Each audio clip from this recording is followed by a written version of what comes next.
a DeepSeek, este movimiento en el mundo de los LLMs que viene de China y que ha perturbado, ¿no?, un poco el status quo que tenían las empresas americanas con respecto a la percepción en cuanto a su dominancia, y que ha provocado caídas en la bolsa, y no se ha quedado ahí porque estamos hablando hasta de la nueva Guerra Fría y cosas por el estilo. Vamos a hablar de todo esto hoy. ¿Qué tal, Frankie Corti? Os saludo de nuevo, que ya os he saludado en la cara app. Bienvenido a la tertulia de AI Hackers, tu programa semanal de inteligencia artificial y negocios. Síguenos en tertulia.mumbler.io. Pero nunca está de más. Y nada, vamos con ello. DeepSeek, por poner en contexto, ¿vale?, a nuestra audiencia, pues es un LLM, ¿vale? Tampoco hay que fliparse. Pero pues cabe analizar los acontecimientos de las últimas semanas. Hay que decir que no somos los primeros en hablar de esto, porque esto ha ocurrido ya hace como 3 semanas. Estamos grabando el podcast día 7 de febrero, ¿vale? No somos los primeros, pero yo creo que es un buen momento. Hemos dejado pasar el tiempo suficiente como para que ocurran cosas. Porque hubo unos primeros días de locura. DeepSeek, ¿qué es? DeepSeek es un LLM, como he dicho, que ha desarrollado una empresa china homónima, pero que pertenece a un gran fondo de inversión de allí, pero que tiene unas ciertas particularidades, ¿no? Es un modelo... DeepSeek tiene varios modelos que ha ido publicando pues a lo largo de los últimos años, como todos los que están en la carrera, pero se han desmarcado con un DeepSeek R1, que es un modelo que hace razonamiento, como hace O1, ¿vale?, el de OpenAI, con la particularidad de que es open source, tiene unos resultados en los benchmarks que le hacen comparable. En algunos saca más, en otros saca menos, pero está ahí. Y si uno lo usa, pues se da cuenta de que eso funciona bien. Y además, según han declarado los desarrolladores del modelo, pues su coste de entrenamiento ha estado en torno a los 6 millones de dólares. Y esto lo comparas con los, 100 millones que podría haber costado el entrenamiento de un GPT-4. Y esto pues le ha dado que pensar a mucha gente, ¿vale? Aparte, es un modelo open source, es decir, ellos tienen su servicio que tú puedes utilizar con una interfaz pues como la que te ofrecen todos, ¿no?, de chat conversacional y tal, como la que propuso ChatGPT de origen. Pero además es un modelo que tú te puedes ir a Hugging Face, te lo bajas y lo ejecutas en tu ordenador. Y claro, esto es lo que pasó, ¿no? De primeras, pues sale un nuevo modelo que le hace la competencia a OpenAI, pero al tener todas estas características, pues ha provocado una tormenta.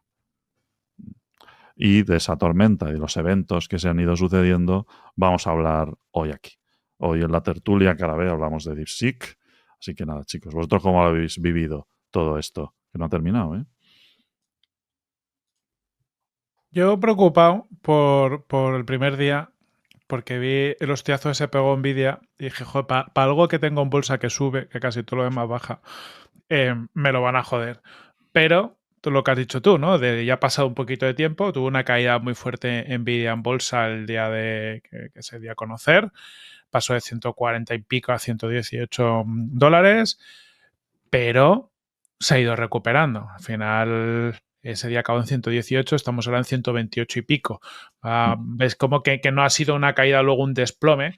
Y lo digo porque ¿no?, en ese ruido que ha habido que tú decías al principio, ha pasado que mucha gente también enseguida ha dicho, Nvidia se va a la mierda, porque ya no van a hacer falta GPUs, ¿no? Porque si podemos pasar de entrenar con una necesidad de infraestructura brutal a poder entrenar con 2.000 GPUs, que creo que es lo que han dicho que han usado para entrenar, no van a hacer falta tarjetas.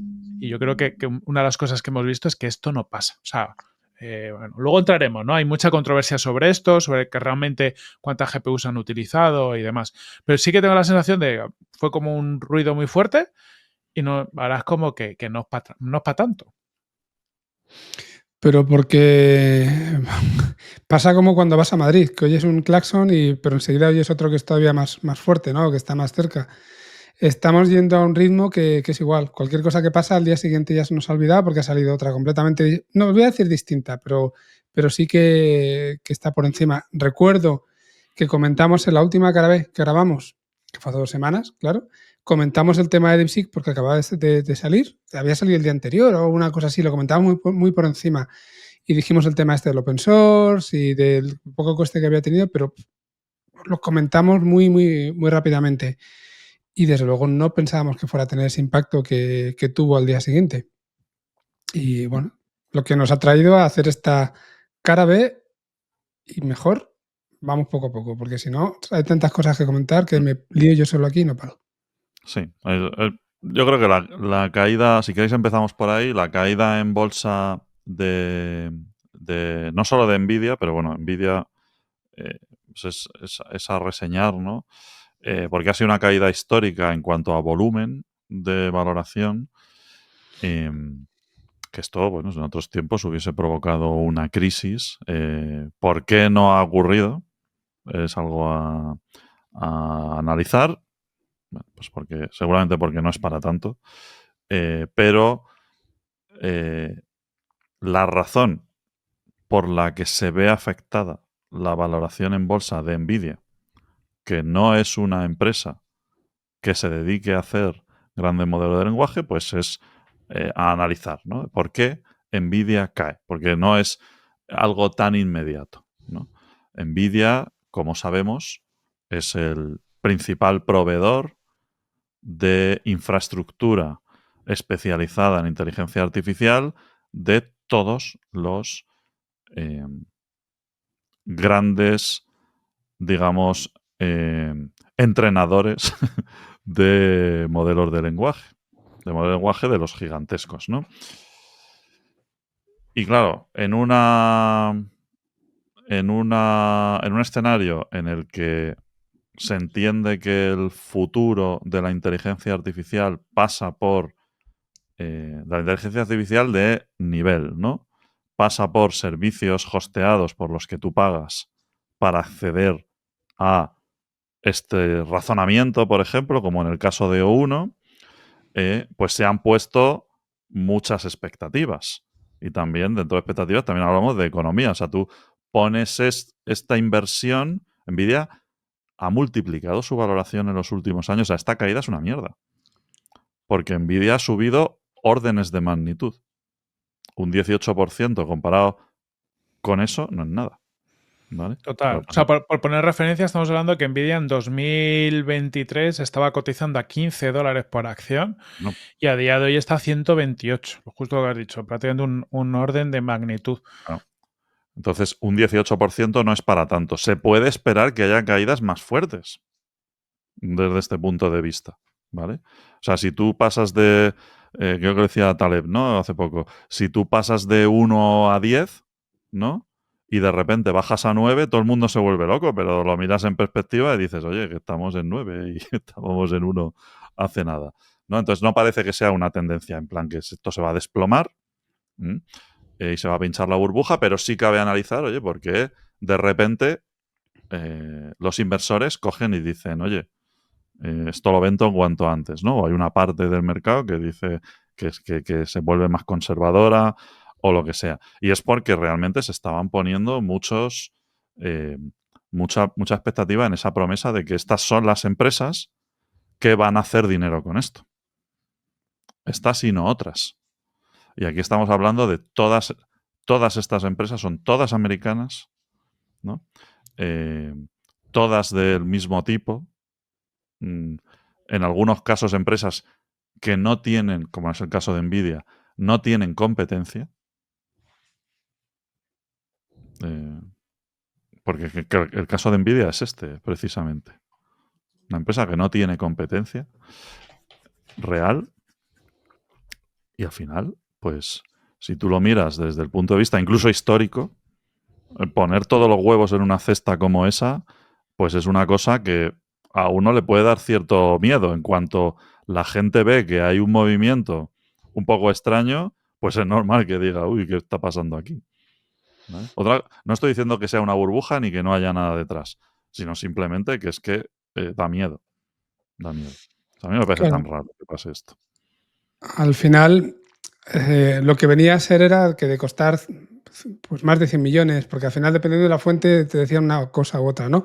Pero de costar más de 100 millones entrenar un modelo de ese estilo, de repente pasábamos a que costaba 6 millones de dólares, que por otro lado todos nos lo hemos creído. No sé si alguien lo puso en duda o si se llegó a demostrar del todo, ¿no? Pero vamos a suponer que es así.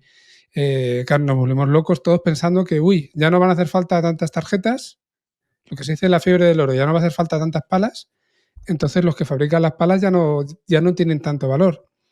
Y como respuesta a esto, de repente todo el mundo sabía lo que era la paradoja de Jevons, que yo sinceramente era la primera vez que lo escuchaba, pero en LinkedIn y en cualquier programa todo el mundo sabía lo que era desde hacía un montón de años, y lo que te viene a decir es que es lo contrario, ¿no? Y aquí lo voy a hablar desde que ya os digo que para mí es algo nuevo, pero lo que te viene a decir es que cuando la tecnología es más eficiente en el uso de un recurso, en este caso estamos hablando de entrenamiento de inteligencia artificial, lo que ocurre no es justo lo que estábamos planteando, que disminuye su consumo en total, sino que lo que ocurre es que se produce una mayor demanda y se van a entrenar más modelos y por tanto como mínimo se va a mantener el consumo del recurso si no aumenta todavía más. O sea que eso podríamos pensar que podría llegar a disparar las acciones todavía más de Nvidia en un momento determinado porque hay más empresas que quieran entrenar modelos de ese estilo.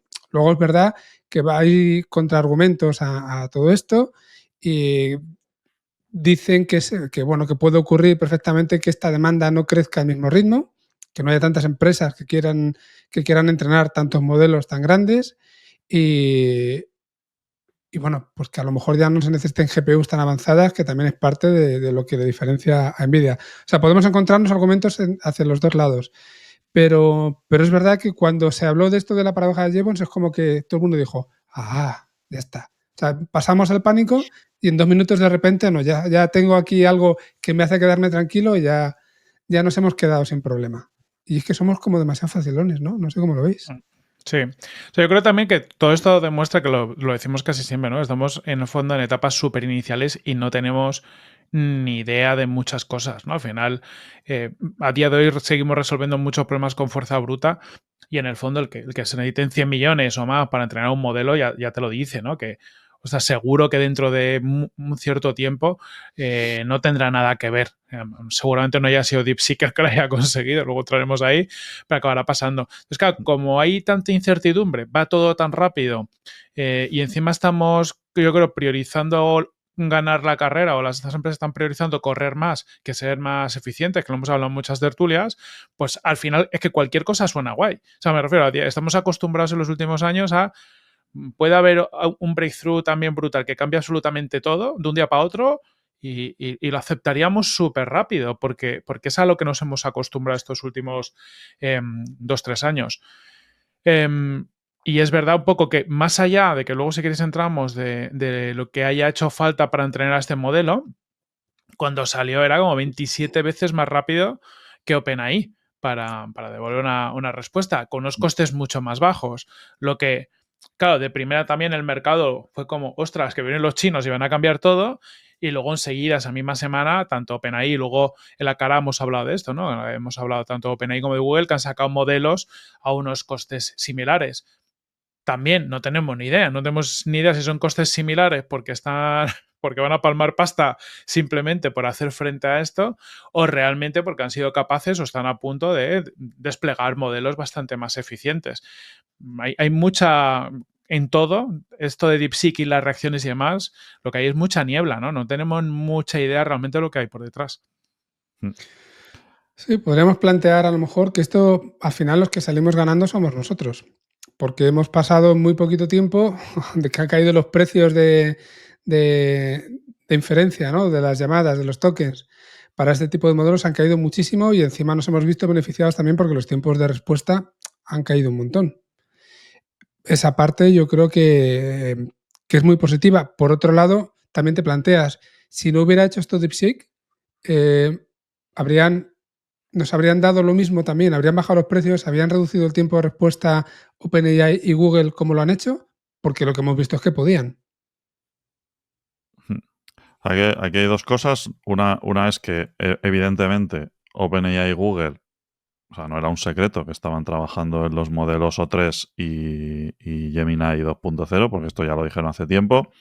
Seguramente yo creo que esto les ha cambiado su roadmap, claramente, porque han tenido que dar una respuesta y hemos tenido, pues, explicárselo a la audiencia también, ¿no? Los anuncios de O3 Mini, que es la evolución de O1. Todavía no tenemos O3 el grande, pero bueno, pues llegará pronto. O3 Mini, y tenemos también la familia Gemini 2.0, y estos anuncios pues han venido una semana después de DeepSeek. Por un lado, esto ya lo estaban haciendo, eso seguro. Por otro lado, han tenido que sacarlo y, en cierto modo, seguramente parte del método que ha liberado la gente de DeepSeek explicando cómo han utilizado técnicas para realizar esta optimización y tal, ha alimentado la implementación que han hecho Google y OpenAI, o el tuneo que han hecho de sus modelos, porque ellos sí que son capaces de hacer esto muy rápido. Por ejemplo, hablando de temas técnicos, pues gran parte de las cosas que se hacían con aprendizaje por refuerzo eran técnicas que OpenAI y Google habían explorado hacía tiempo, pero que no estaban explotando de la misma forma. DeepSeek lo ha vuelto a traer, pues seguramente ellos lo hayan incorporado porque son capaces de hacerlo rápido, ¿no?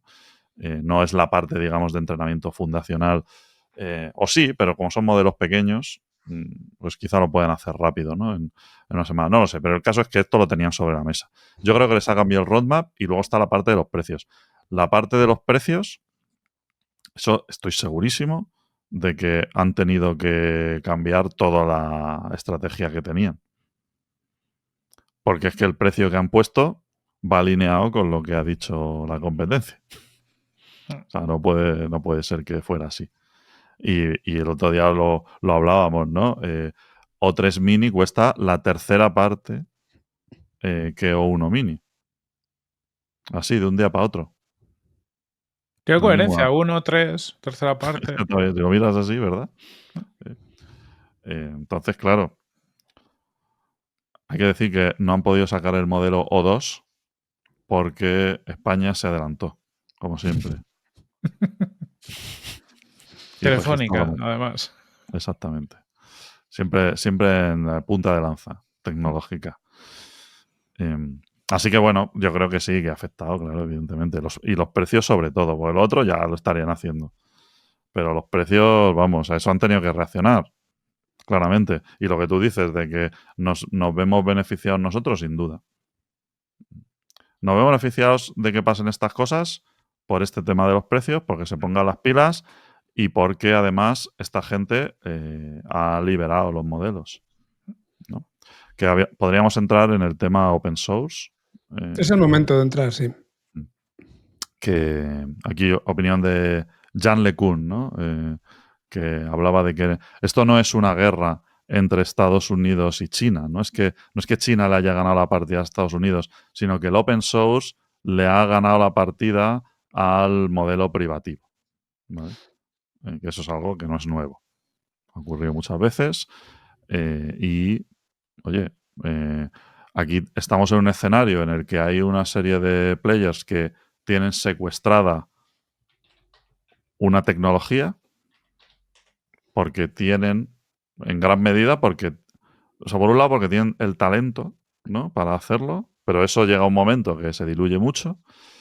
Y por otro lado, porque tienen una capacidad de cómputo propia y una capacidad de atraer dinero gigantesca. Y eso no es algo nuevo en el mundo del software, amigos. Y antes, vamos, cuando nosotros, que somos muy mayores, empezamos en esto de la informática era así. O sea, si tú querías programar en C++, tú no tenías dinero para comprarte la licencia del entorno de programación y del compilador. Eso era así. No podías usar un IDE, tenías que comprarse a Borland por una pasta, tenías que trabajar en una empresa para tener eso. Lo podías tener en tu casa, pirata o lo que fuera, ¿no? Pero eso no existía. Y llegó el open source, el mundo del software libre y todo esto, que no me mate nadie, no es lo mismo software libre que open source, pero bueno, todo este movimiento cambió el mundo totalmente, ¿no? Y de hecho, bueno, ahora Microsoft, por ejemplo, que eran los enemigos, ¿no?, del open source, ahora son de las primeras empresas en el mundo en favorecer esto. Este tipo de tensión que existe entre el mundo privado, ¿no? Y aquí entendemos privado como que tú no tienes acceso al modelo, salvo que pagues una suscripción y pagues por unos tokens y lo controlan ellos, y si quiero te lo corto, y si quiero te lo censuro, que es básicamente el tipo de servicio al que nos han venido acostumbrando los OpenAI, Google, etcétera, ¿vale? Y por otro lado están los que cogen el modelo y lo publican en Hugging Face y dicen, oye, tú, si tienes un ordenador que pueda ejecutar esto, con esto lo que quieras, ¿vale? Hay controversia sobre si esto es realmente open source, porque al final nada más que están... No es tanto free software, sino que es free model, ¿no? Porque solo te dan los pesos. Para construir un modelo de estos, pues hacen falta que se liberen varias cosas, ¿no? No solo el propio modelo ya entrenado, sino que haría falta el modelo por un lado, los datos, el dataset por otro y el procedimiento, las técnicas, ¿no?, por otro. Y luego ya, si tienes tú los ordenadores, pues como que para que sea verdaderamente open source, pues tendría que ser reproducible el entrenamiento, digamos. No es esto el caso en el de DeepSeek, hay que dejarlo claro, ¿vale? Ellos sí que han liberado técnicas, han liberado modelos, los datos no están, y es el gran asset este. Pero bueno, es mucho más de lo que hace OpenAI. Entonces, si lo que se propone aquí es que, oye, si se puede conseguir la performance de un modelo como O1, que te lo están cobrando a precio de viñedo, en tu casa, en tu ordenador en local, pues hay gente a la que esto le da miedito, sobre todo gente que ha apostado por este modelo de negocio de pues un endpoint o una interfaz, una herramienta que está en la nube, custodiada por una compañía. Entonces, claro, yo creo que cabe preguntarse cuál va a ser el futuro de esta, que no es la primera vez que está esto sobre la mesa, ¿no? Pero es la primera vez que un modelo free se pone al nivel, ¿no?, de el más potente de los que son privativos. Sobre esto hubo también otra controversia estos días y voy a ver si mientras comento voy compartiendo una cosita que seguramente muchos habéis visto. Aquí está. Se hablaba de que DeepSeek se había entrenado supuestamente utilizando como datos de entrada los datos de salida de OpenAI. Entonces se hizo bastante famoso un meme que estáis viendo ahora mismo aquí en la pantalla, pero que lo voy a describir. Es un gato que está pescando en el lago y, bueno, en principio se entiende que los peces que pesca los mete en su cubo y llega otro gato que se pone a pescar en su cubo. Y se supone que el gato que está pescando en el lago es OpenAI y el gato que está pescando en el cubo es DeepSeek. Pero claro, luego esto lo que nos trajo era precisamente, dejo ya de compartir, lo que nos trajo era precisamente el efecto contrario a esto. Es decir, había mucha gente que decía, joder, es que OpenAI lleva entrenando con datos que no son suyos desde el principio. Está entrenando con todo lo que está público en Internet, pero no ha pedido permiso a nadie para entrenar con todo eso. Y se nos crea una situación de quién lo está haciendo bien, quién lo está haciendo mal o quién lo está haciendo peor, ¿no? ¿Dónde está el punto de la ética? No sé qué opináis al respecto. Yo con eso me recuerda mucho a mil cosas que ha pasado en el mundo startup en general, ¿no? Que el mundo startup ha sido como muy común encontrar esos vacíos legales y aprovecharlos, pues como que OpenAI haya entrenado a controlar a todo el mundo porque a nadie se le había ocurrido que podía llegar un sistema como lo que ha hecho OpenAI, aprender de todo y montar una inteligencia artificial. Entonces ahí hay un vacío porque, claro, como no se puede hacer, pues nadie piensa que lo puede hacer. y eso se explota. Pero luego, cuando pasan esas cosas, o sea, lo mismo ha pasado en otros modelos. Te vas a los Uber, Airbnb y demás, todos estos han aprovechado vacíos legales para crear un negocio, pero cuando ya lo han creado, quieren empezar a establecer barreras, pues como OpenAI, ¿no? O sea, y ahora no me puedes usar mis datos. Yo creo que es un tema súper delicado. O sea, un tema delicado en el sentido, yo entiendo que tiene que haber defensas, entiendo que tiene que haber puntos legales, pero cuando tú has construido tu imperio sobre un vacío legal, no sé hasta qué punto es ético o tal, que le quieras poner luego barreras al campo para esa ventaja que te da a ti el no haber sido 100% legal, porque cuando aprovechas un vacío legal, legal no eres. Eres alegal, si lo quieres ver. Pero luego creo que no tienes si quieres, la fortaleza ética o un compromiso por tu lado. O sea, no tienes la razón como para poder luego decirle a los demás y ahora no vengas a pescar de mi cubo. Y aparte que el tipo de dataset que ha recopilado o ha ido recolectando OpenAI está basado en datos que están publicados en Internet, ¿vale? Por lo tanto, tú podrás entender que eso es reproducible. Otra cosa es que alguien se ahorre costes por usar tu herramienta como interfaz, porque al principio se quejaban mucho y luego ya dejaron de hacerlo. Cuando empezaron a salir los primeros LLMs open source que usaban técnicas basadas donde se generaban los conjuntos de entrenamiento con GPT 3.5, Sam Altman salió llorando un día y luego recularon y dijeron, vale, haced lo que queráis, porque que evidentemente no tienen la autoridad de ningún tipo para evitarlo, ¿no? Pero, y sobre todo, que es que si llega alguien que tiene la capacidad, puede hacer el mismo scrapping que han hecho ellos de todo Internet. Y lo hace su competencia. Hay otras compañías, y aquí hablamos del tema del tecnofeudalismo, si queréis. Hay otras compañías que tienen datasets mucho más valiosos y que no son reproducibles. Recordemos esto, y que no abren a nadie, y que también han aprovechado vacíos legales, pero lo han hecho de una manera que les ha puesto en una posición muchísimo más potente.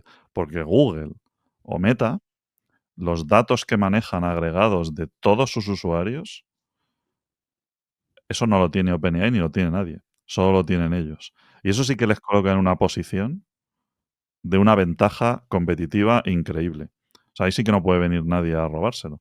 Pero OpenAI es que, bueno, pues lo mismo que has hecho tú, lo puede hacer otro. Cuesta una pasta. Es decir, el dataset o los datasets que tenga ahí OpenAI con los que han entrenado, evidentemente no los publican porque de esto no hablan, ¿no? Cuando hablan de los costes de entrenamiento de los 6 millones y de los 100 millones, de lo que no hablan es de la pasta que les ha costado scrapearse Internet entero. Es que eso es la hostia, ¿eh? Y todos los equipos, los sueldos de esa gente, o sea, eso es una pasta que flipas. Pero es posible hacerlo. Igual que una vez, a nadie se le ocurrió, pero se hicieron fotos de todo el planeta, ¿no? O de todas las carreteras y de todo, ¿no? Y dijo la peña, pues sí, se podía. Bueno, claro, pero es que a lo mejor llega otro y le compra los mapas a Google, porque dice, ¿para qué lo voy a volver a hacer? Pero si llegase otro, si Google no lo diera, llegaría otro y haría lo mismo. O sea, no van a ponerle puertas al campo. No van a evitar nada con eso. Quejándose de que usen su herramienta. Oye, pues tu herramienta te la están pagando, que es un servicio, ¿sabes? Que la usen para entrenar el modelo, no creo que... Yo creo que ya regularon con eso, ¿no? Porque me acuerdo al principio de todo, ¿no? Te estoy hablando casi de 2022, ¿eh? Que empezaron a usar ChatGPT para hacerse datasets y se quejaron mucho, pero eso no va a ningún lado. Entonces estos evidentemente habrán usado todas las herramientas que tengan a su disposición, no solo ChatGPT. Bueno, ya han pagado a ChatGPT en cualquier caso. Si es verdad esto, habrán pagado bastante en tokens para poder generar la salida para entrenar luego su modelo. Sí, sí. Y habrán sacado de todas, de Gemini y de todas. Sí. Que el que no corre vuela. Sí. Aquí hay un chascarrillo por ahí, ¿no? Que dicen que parece ser que en el modelo, el DeepSeek V3, que cuando tú le preguntabas que qué modelo era, él se autodenominaba como que era ChatGPT 4, como una forma muy explícita, ¿no? de dar a entender que había sido entrenado con las respuestas de OpenAI. Quería volver un momento sobre una cosa que has comentado, Lu, para darle otra vuelta más, que era lo de esto no es una guerra entre Estados Unidos y China, sino que es una guerra entre open source y software privativo, de alguna manera. Pero claro, estoy muy de acuerdo con ese tema, pero se sigue poniendo, ya sabéis, ¿no? Nos señalan a la luz para que miremos, o a la luna para que miremos ahí, cuando realmente el problema está en otro lado. Y se le ha dado bastantes vueltas a este concepto. Bueno, de hecho, Trump, como no, pues lo primero que hizo fue poner el grito en el cielo.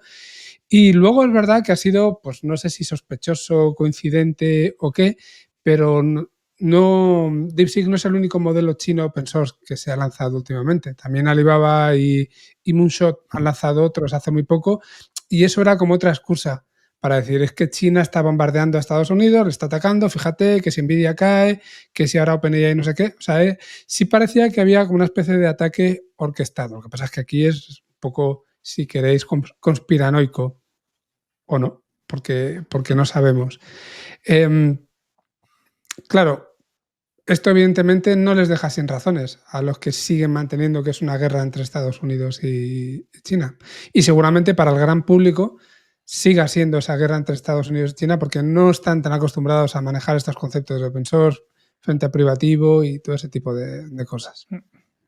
Pero en el fondo, ¿qué no es una guerra geopolítica con cosas que pueden marcar la diferencia? O sea, me refiero, aquí hablamos de IA, pero lo mismo pasa en fuentes de energía. Si uno, yo sé, de repente China o Estados Unidos encuentran una nueva forma más eficiente de energía, también genera una guerra, porque al final es un tema de desarrollo económico. O sea, al final, el que tenga más capacidad de desarrollo económico, que es una de las cosas que te da la tecnología, pone en jaque a los otros países, pues porque, oye, porque puedo producir de una forma más barata, porque con la IA puedo ser más eficiente en muchísimas cosas.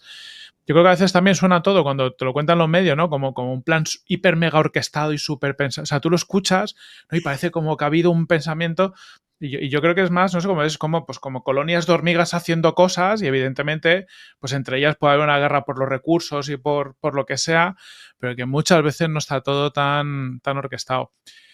Sí que se venía diciendo, ¿no? Pues como que la diferencia entre Estados Unidos y China está entre 6 y 12 meses, ¿no? Los chinos por detrás. Ha habido gente que tras el lanzamiento de R1 se empezó a decir como que esta brecha se ha reducido a 3-6 meses, pero también habíamos estado hablando en tertulias anteriores, ¿no? De cómo en China se están desarrollando modelos mucho más eficientes. El caso de DeepSeek también es una prueba.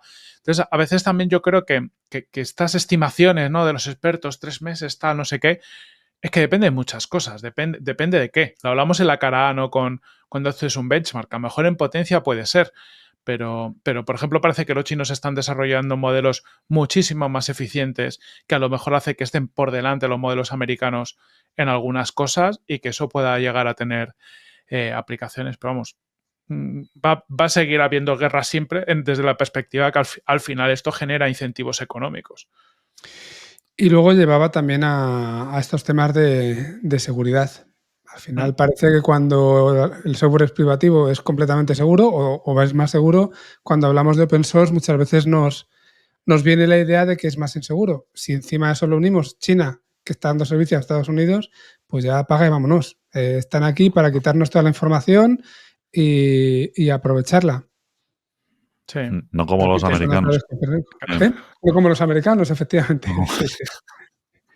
Claro, bueno, eso también ha generado, ¿no? sus suspicacias, ¿no? Que al final, esto es una empresa, hay que decir que DeepSeek es una empresa privada que financia un fondo privado.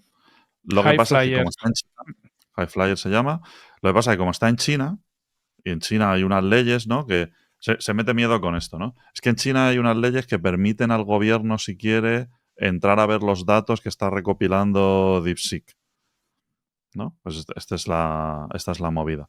Yo creo que esto son cosas que, evidentemente, puede ser que exista esto, pero que son cosas que forman parte quizá de la propaganda, ¿no? Detrás de todo esto. Y a mí me recuerda mucho, y se ha hablado, no estoy diciendo nada nuevo, ¿no? Pero se ha hablado mucho de que esto podía ser, dentro de la IA, un momento Sputnik, ¿no? Que fue lo que desencadenó la carrera espacial en el contexto de la Guerra Fría, que tuvo la carrera espacial, bueno, sabéis que tuvo un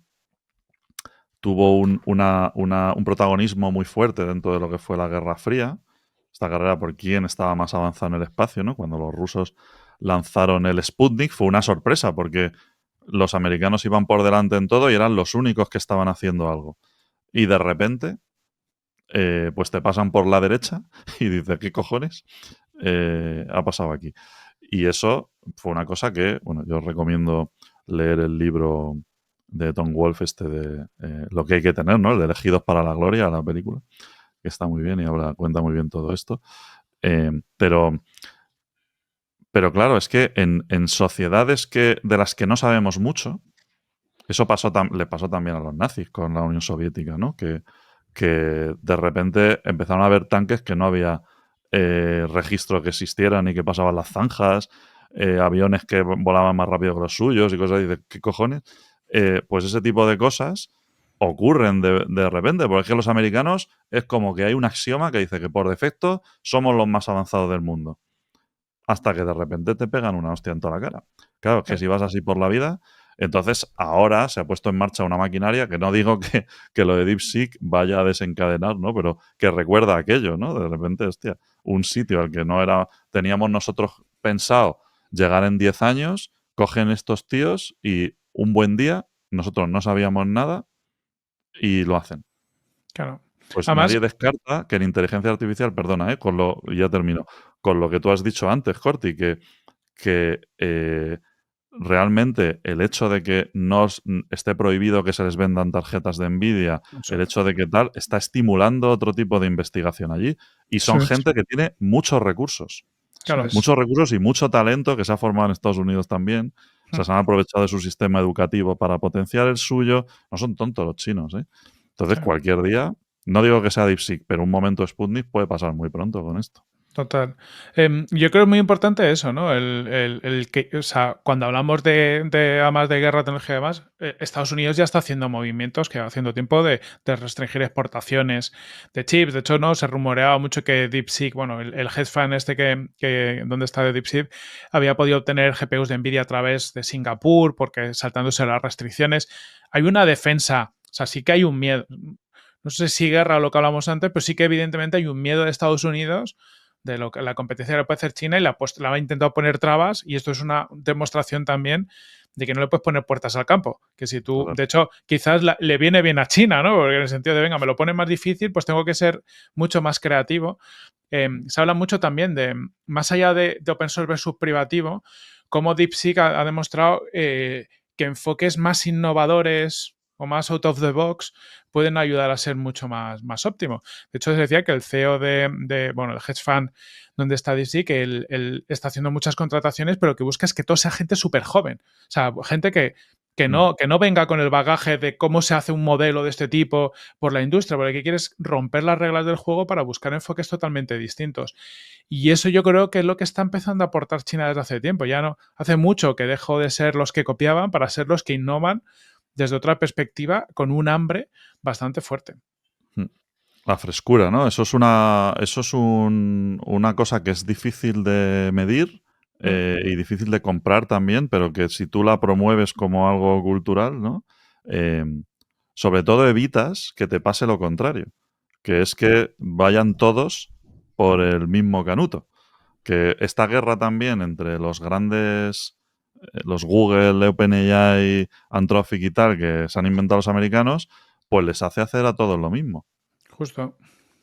La frescura y el no dar las cosas por sentado. De repente también en estos primeros días se volvió a poner de moda, entre comillas, este concepto de aprendizaje por refuerzo, que parecía que ya no era camino para nada.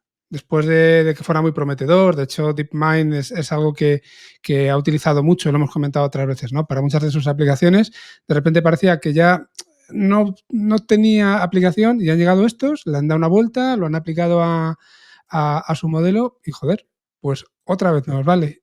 ¿Por qué dejó de valer? ¿No? Si no tienes esa capacidad de alguna forma plantearte que lo que te están diciendo no necesariamente es así, si no tienes esa mentalidad, pues a lo mejor no eres capaz de dar saltos que no siempre tienes que mirar hacia adelante, no siempre tienes que mirar a cosas nuevas, sino a veces reciclar también está bien. Y en este sentido, pues nos están demostrando que, bueno, yo supongo que ya lo he contado alguna otra vez, pero en plan abuelo cebolleta, ya sabéis vosotros dos por lo menos que me pasé 8 años viajando a China a comprar, básicamente, por temas de una empresa. Y cuando yo fui allí la primera vez, lo que pensaba era que le llevábamos 50 años de adelanto. Cuando dejé de ir, que esto era el año 98, y os podéis hacer todos la idea de lo viejo que soy, empecé en el 90, terminé en el 98. Cuando dejé de ir, el último año que fui, vi el primer coche, en las ferias a las que iba, vi el primer coche fabricado en China. Y dije, hostia, desde luego ya no son 50 años, son bastantes menos. Y pocos años después, ya desde lejos, porque no era lo mismo, les estaba viendo que desde luego a España nos habían pasado, por supuestísimo, y desde luego se estaban acercando cada vez más a las principales potencias. Y a día de hoy, yo creo que nadie se plantea que haya, no sé si Estados Unidos, pero que haya nadie más que esté por encima de China a muchísimos niveles industriales. Y desde luego en este caso estamos hablando de tecnología. Bueno, pues si a esto lo unimos ese secretismo que estabais comentando antes, que tiene todo el sentido del mundo, pues ¿qué queréis que os diga? Sí. Decía Tim Cook, ¿no? Que a Tim Cook hace poco hace poco, a lo mejor fue hace 2 años, pero para mí es poco, que no soy generación Z. Le decían que si le seguía saliendo rentable a Apple tener las fábricas en China, y se partía el culo. Decía, ¿tú crees que yo tengo las fábricas allí porque sea barato? Tengo las fábricas allí porque yo allí meto a 30 tíos en una sala y 28 son top mundial en el tipo de manufactura fina que necesitamos en Apple. Y en Estados Unidos meto 30 y hay 2. Entonces, ¿dónde voy a fabricar? Es que hace muchos años que ya no se va a China por el tema precios y tal, ¿no?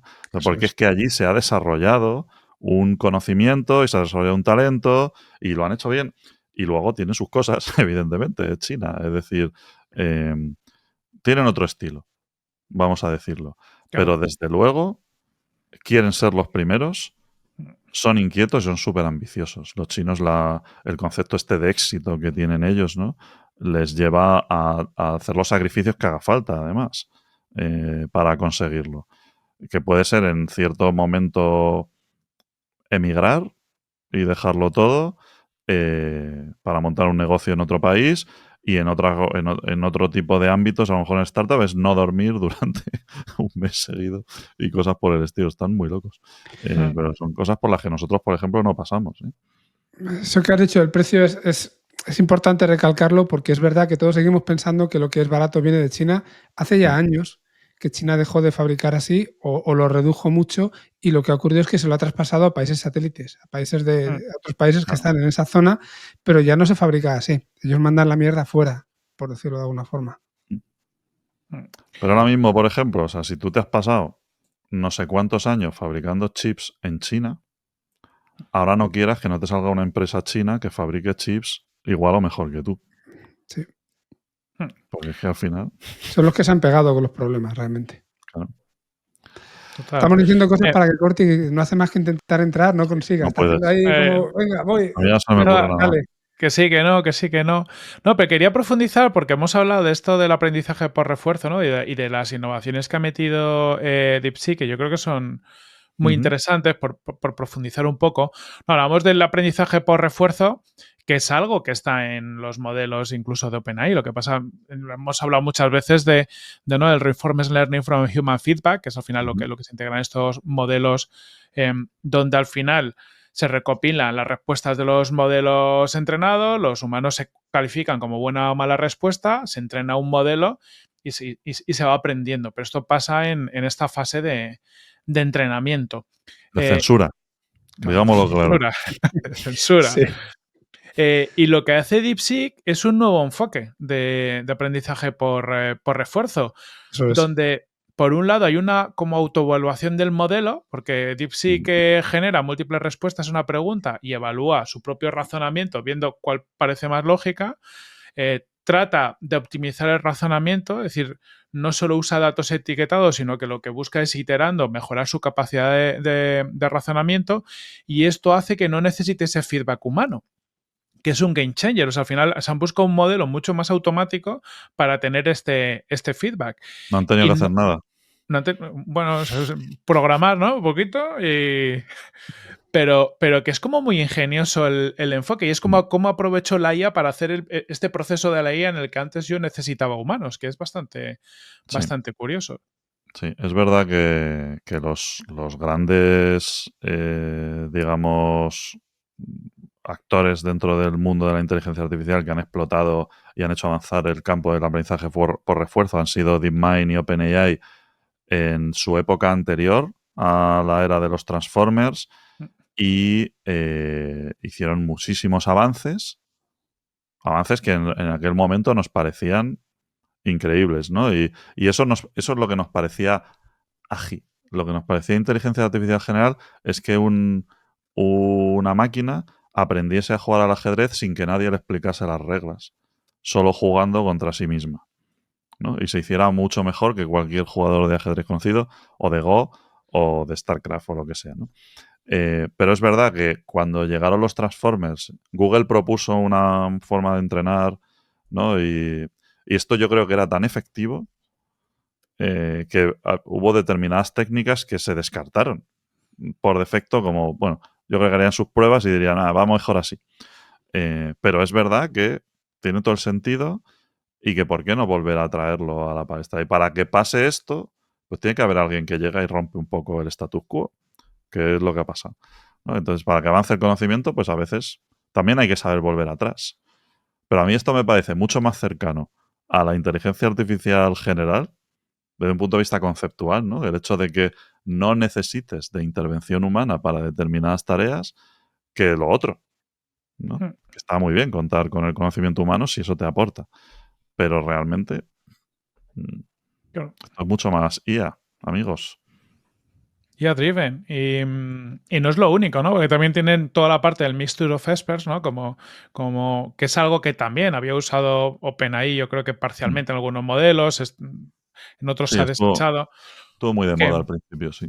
justo que al final, esto tampoco es algo conceptualmente nuevo. Nosotros cuando hacíamos cosas ya en el Pleistoceno ya había estos modelos, que al final es tener distintos expertos o distintos modelos y mezclarlos de alguna forma.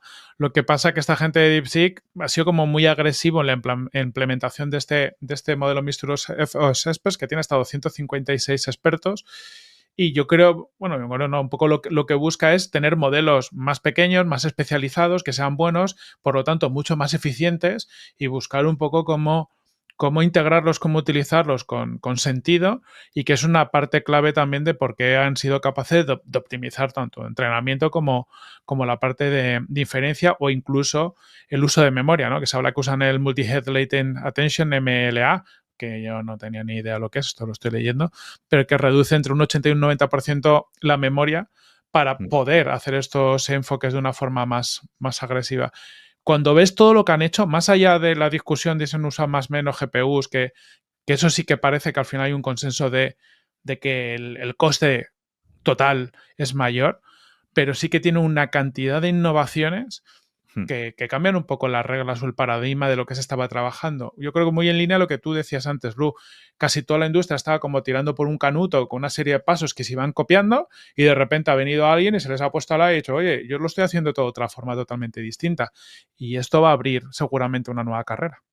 Y que lo han ¿Esos expertos publicado. de los que hablas son expertos como los de LinkedIn o son de verdad? En LinkedIn no serían 256, habría con varios millones. Vale.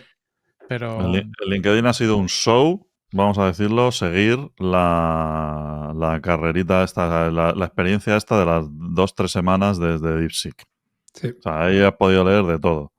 Pero bueno, espero que los Deep Research y compañía nos ayuden también a tener un feed en nuestras redes sociales un poquito más curado, porque madre del amor hermoso. Todo de que sea gratis, que no es gratis, ¿eh? No. El producto eres tú, como decían. Y eso también me lleva a pensar en cuánto amenaza esto a los grandes actores de la nube, no ya de los servicios de inteligencia artificial, ¿no? Porque al final estamos hablando de modelos open source que se pueden ejecutar en local, que resuelven un montón de problemas y tal, ¿no? Pues esto que se piensa, ¿no? De que la IA lo puede hacer todo, ¿no? Y claro, para un OpenAI que te vende un servicio que hace precisamente eso, pues es una amenaza clara y tienen que reaccionar y lo que tú quieras. Pero, claro, en un momento dado, hablando también, llevándolo a la analogía esta de los picos y las palas en la fiebre del oro, aquí hay unos que no son Nvidia, que son los propietarios de la nube, los grandes actores del cloud computing, que tienen un poco el monopolio, bueno, el oligopolio en este caso, de la computación, de la macrocomputación a nivel global y de la capacidad de desplegar, de tener endpoints de inferencia y tal, independientemente de los LLMs y los tal. El hecho de que saliese un modelo mucho más barato a la hora de hacer inferencia que un modelo pequeño tuviera una performance mucho más grande, pues llevó a plantearse si esto también podía afectar al negocio que tiene esta gente, ¿no?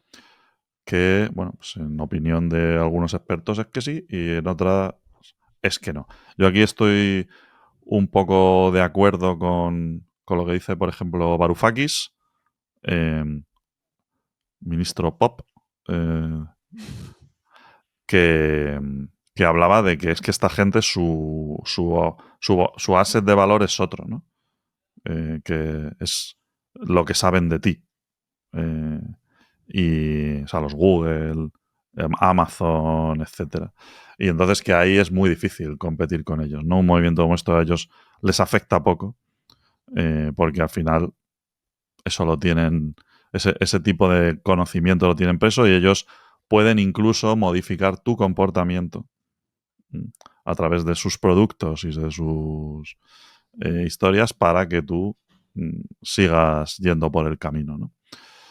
Y eso es una cosa, por ejemplo, que en el mundo occidental es propiedad de estos que he mencionado, ¿no? De los grandes recopiladores de datos de comportamiento de los usuarios de toda la vida. Pero hay que decir que aquí existe una brecha importante entre el mundo occidental y el oriental, porque los chinos, los japoneses y los coreanos son muy de tener sus propios proveedores de este tipo de cosas. Entonces esto yo creo que divide el mundo en dos. Y aquí estos movimientos, los movimientos que haga OpenAI, los que haga DeepSeek y lo que quieras, importan poco, ¿no? Porque al final, quien tiene los datos que valen de verdad es esta gente. Esto es una cosa lateral a todo esto, pero tú ves los movimientos en bolsa y todo eso, esta peña es que le da igual.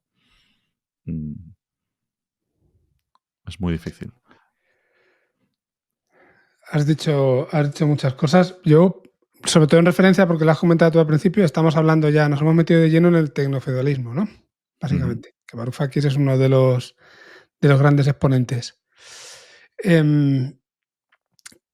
A mí es un término que siempre me ha molado mucho, porque al final te imaginas a toda esta gente con su lanza, su escudo y montado en su caballo, ¿no? Pero es verdad que la analogía siempre la he encontrado bastante acertada.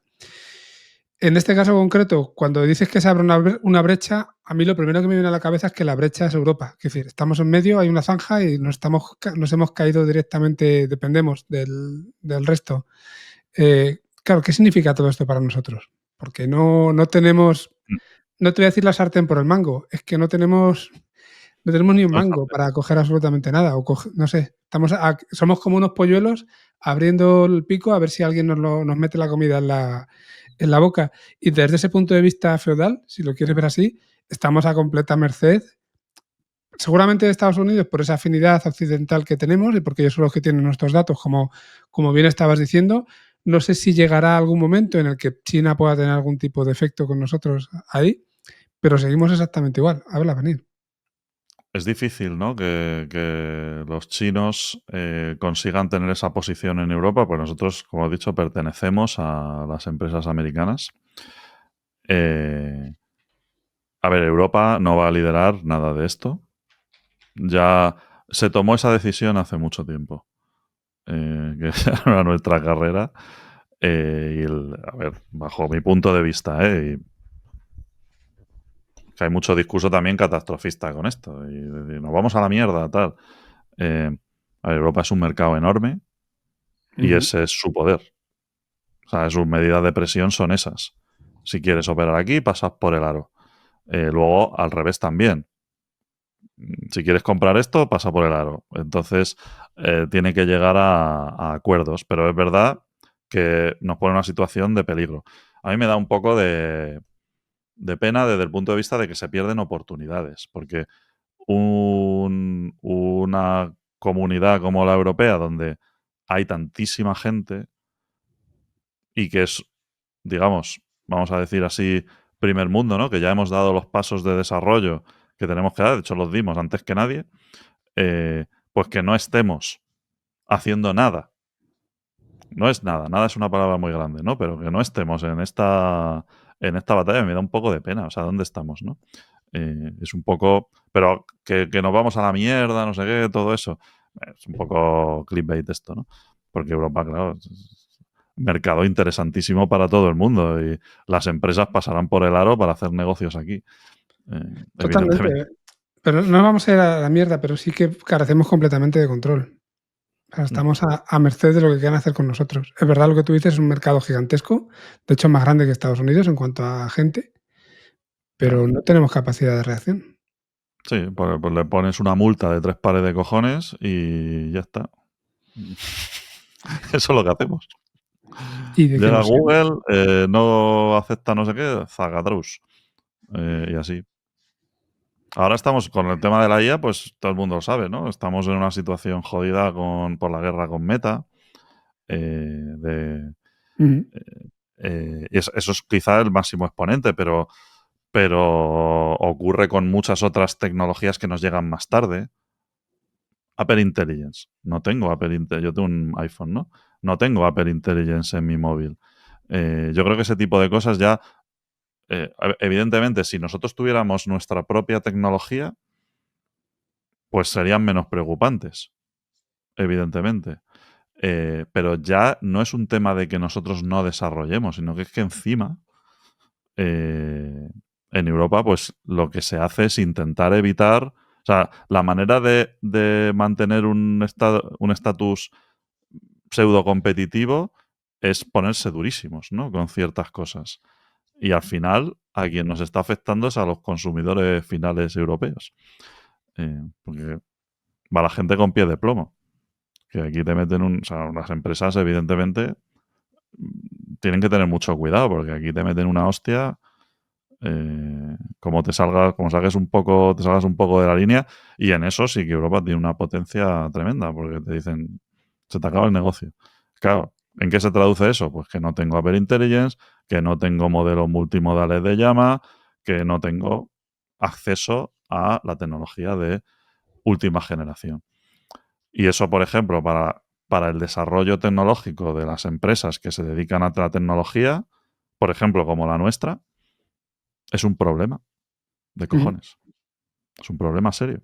Porque yo hay servicios que no le puedo ofrecer a mis clientes. Entonces, es un poco jodido lo de Europa, ¿eh? Pero es verdad que tenemos una posición que no es de no poder. O sea, lo que pasa es que es ese poder mal digamos, utilizado, ¿no? Si nos centrásemos en lo que en el potencial que tenemos, sería la hostia. Corte, está muy callado. No, yo sigo pensando en los samuráis tecnócratas y tal. El tecnofeudalismo me da mucho que pensar. Es que Es- el nombre mola mucho, luego es un poco idea de olla, ¿no?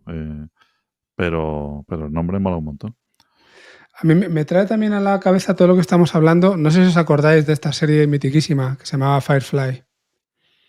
que era una space opera, así inventado, no sé, igual 500 años en el futuro. No recuerdo muy bien, me lo invento. Pero era una space opera en la que iban a diferentes planetas, pero una cosa que ocurría era que en la Tierra los chinos se habían convertido en la principal potencia. Entonces ellos hablaban como no en un esperanto, sobre todo era inglés, pero sí que decían frases y cosas en chino.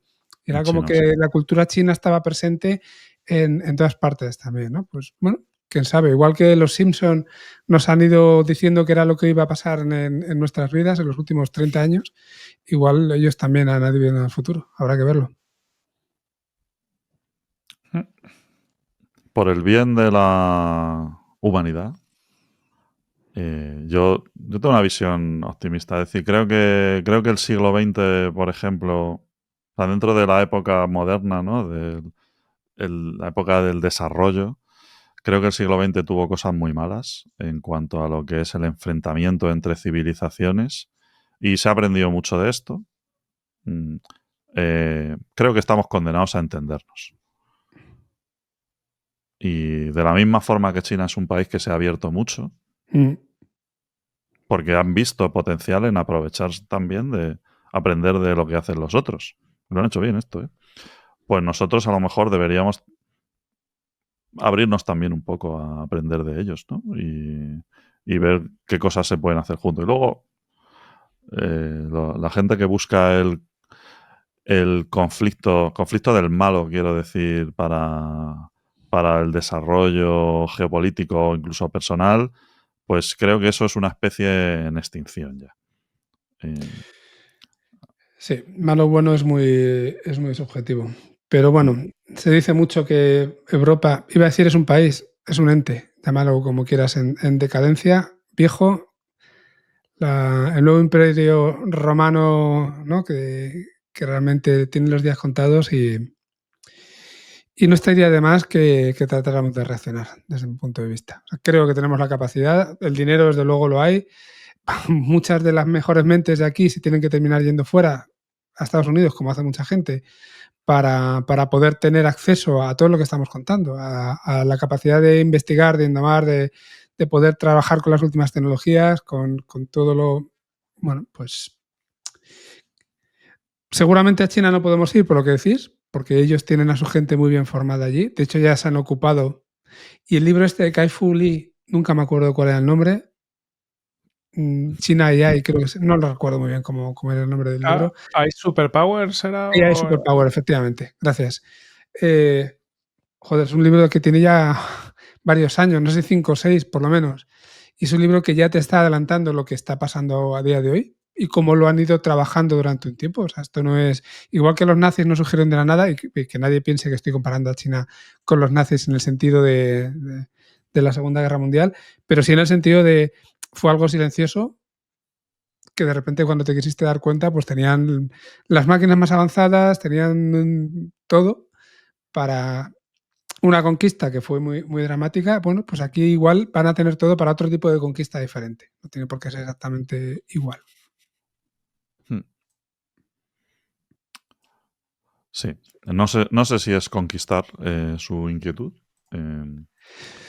Yo creo En el que momento en el que tienes la deuda de un montón de países y que tienes un montón de activos y tal, es verdad que ellos son muy prácticos. Conquistar no significa el estar invadiendo un territorio, pero sí controlarlo de alguna manera. bueno, evidentemente tienen sus conflictos, como como toda superpotencia. Pero vamos, yo creo que a los chinos les gusta eso, lo que he dicho antes, ¿no? El éxito, que lo tienen como muy interiorizado desde pequeñitos, que eso es un objetivo en la vida, Y el dinero. y luego crecer, ¿no? Que el éxito va muy ligado al dinero. Uh-huh. Y son capaces de hacer cosas por mentalidad que a lo mejor los europeos no nos podemos permitir. Y nos tenemos que dedicar a otras. Aquí estamos Así que bueno. pensando en tener más tiempo libre, efectivamente.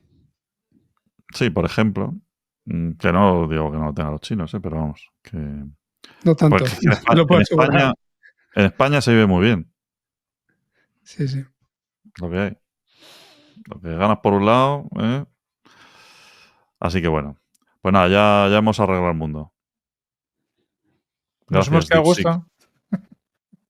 Sí, yo creo que, a ver, hay más cosas sobre el tema DeepSeek y seguramente vayan pasando otras. Bueno, ha habido más cosas como que lo han censurado en algunos países, ¿no? Han capado el acceso al DeepSeek Cloud, digamos, por distintas razones. El primero, por supuesto, fue el gobernador de Texas el que lo hizo. Y cosas por el estilo que se pueden hablar. Pasarán más, ¿vale? Yo creo que en la tertulia vamos a tener oportunidad de revisar este tema en próximos capítulos y ya en forma de noticias, pues os vamos poniendo al día. Así que nada. Muy bien, chicos, pues nada. Nos vemos en la próxima. Gracias por acompañarme. ¿Qué nos trae la IA en una semanita? Eso es. Gracias por acompañarme. Gracias a la audiencia por llegar hasta aquí y nos vemos en un par de semanitas. Un abrazo. Bueno, esperemos que alguna